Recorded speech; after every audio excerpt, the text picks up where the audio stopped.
Hi everyone, welcome. I am Coach Josh. I am a running and reading coach with Start to Finish, and I'm going to be leading us in some running and reading activities today. Before we start, I want to give a huge shout out and thank you to Kids Up Front Edmonton for having us here today. We're going to start today with some physical activities to get our bodies moving, which will also help us focus and think better after. Let's get started. Our first exercise we'll be doing is arm pulls. So extend one arm out and then place your other arm underneath it and then pull across your chest like this. When you feel the burn right here. We'll do that for 10 seconds.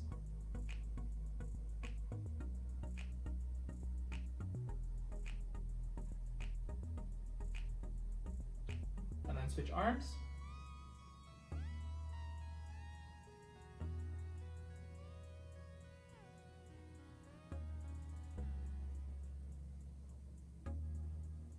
And let's do it one more time.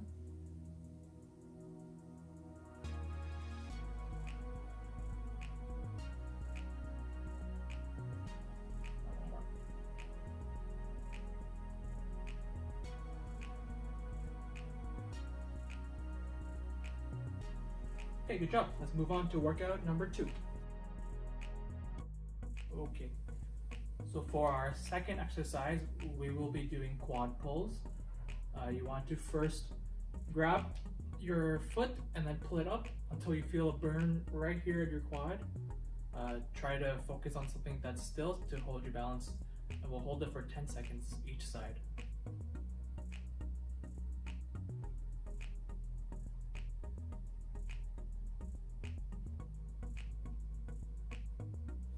Okay, and then do the same thing for your other leg.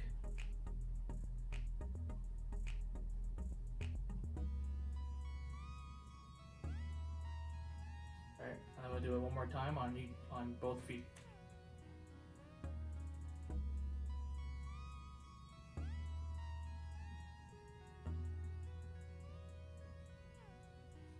And repeat.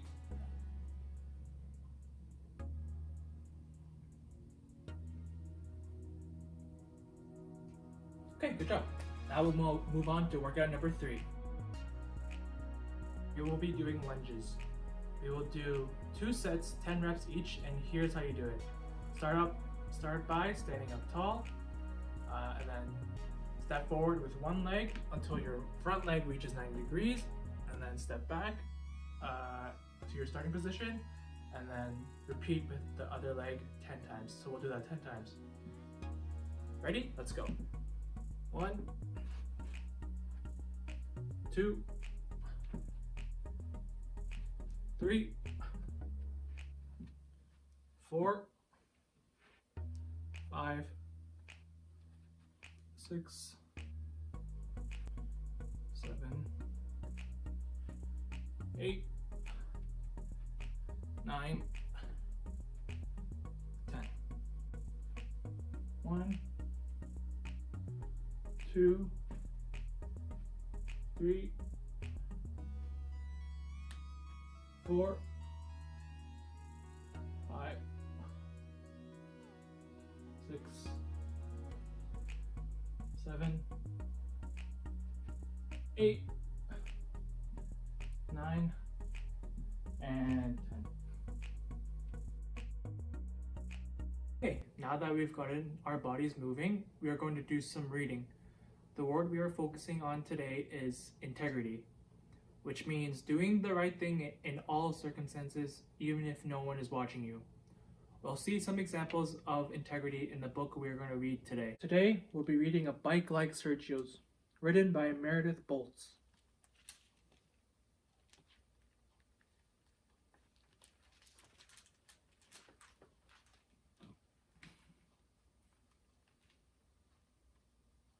Every kid has a bike but me. Sergio rides his new one while I run alongside, out of breath. Ask your parents again, Sergio says. Your birthday's coming. Sergio forgets there's a difference between his birthday and mine. I wish, I say, but I know that wishes won't make money appear. At Sonny's grocery, Sergio buys a pack of football cards. I stand in line, mad, with the bread my mom wants, waiting behind the lady in the blue coat who we see all the time. She steps up to pay and gathers her bags. In the shuffle, her purse tips. $1 floats to the floor. No one sees. I scoop up the money fast. She's out the door, but I don't chase her. It's just $1. At home, Mom's feeding the baby. The twins pull pans from the cupboard. My Reuben, she says. Was it a good day? I nod and act busy. The dollar in my pocket stays a secret.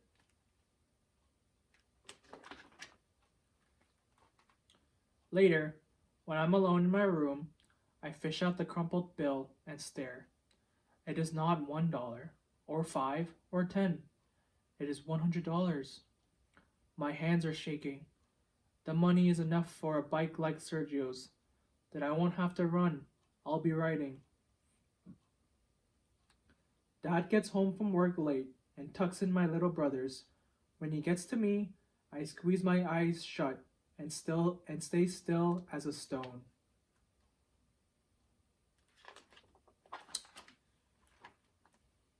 In the morning, the $100 bill is safe in my backpack. When I get to school, Mr. Grady says we will be learning about money and math. He sets up a store with fake bills and coins and pictures of things we can buy. I joke around and blow all my money on a camera right away. Me on my bike is all I can think about.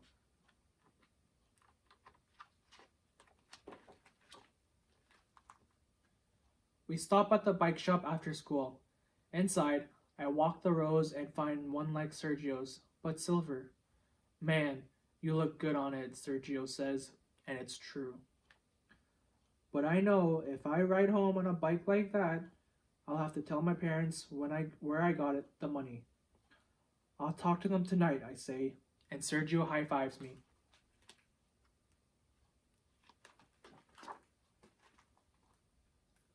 At home, Mom is making a grocery list for Saturday. She walks her fingers through the cash in her wallet. Then she crosses things off. Maybe next week, she says. She looks up to me and smiles. Me, with the 100 in my backpack, her crossing things off. Then she hands me a $5 bill. On your way home tomorrow, could you pick up orange juice at Sonny's? When she mentions Sonny's, I feel the sweat. What if the lady in the blue coat is there?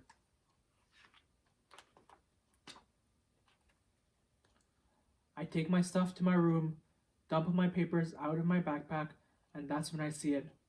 The zipper that was closed is open, just enough, and the money that was there is gone.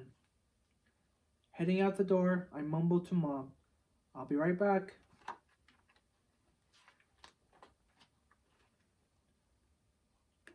Rain is falling as I retrace my steps from school to bike shop to home. Leaves and money look the same. Rain and tears feel the same. It's nowhere. I walk hunched and draggy to school the next day, while Sergio rides circles. My brother built a ramp in the alley, and I went airborne, he says. If you get that bike, you can use it. I don't tell Sergio that I won't be getting any bike at all. The day stretches out. How many nickels in $1? Mr. Grady asks. How many quarters in a $5 bill? When the bell rings, I pack my backpack with homework and notes and tell Sergio to ride home without me.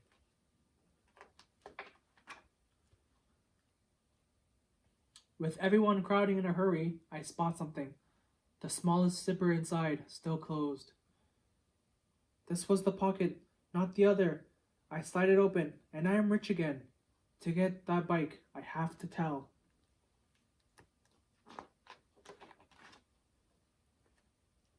I race to Sonny's as fast as riding, and rush to the back of the store for the juice. Someone bumps me, apologizes in a soft voice. I turn. My feet are frozen, watching as the lady in the blue coat makes her way to the counter with her eggs. She reaches into her purse, and like a hot blast, I remember how it was for me when that money that was hers, then mine, was gone. I leave the juice behind, and this time I follow her.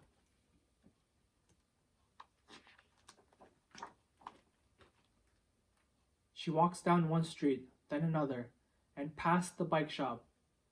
My mouth is dry. "Excuse me," I ask. She turns, and we are face to face.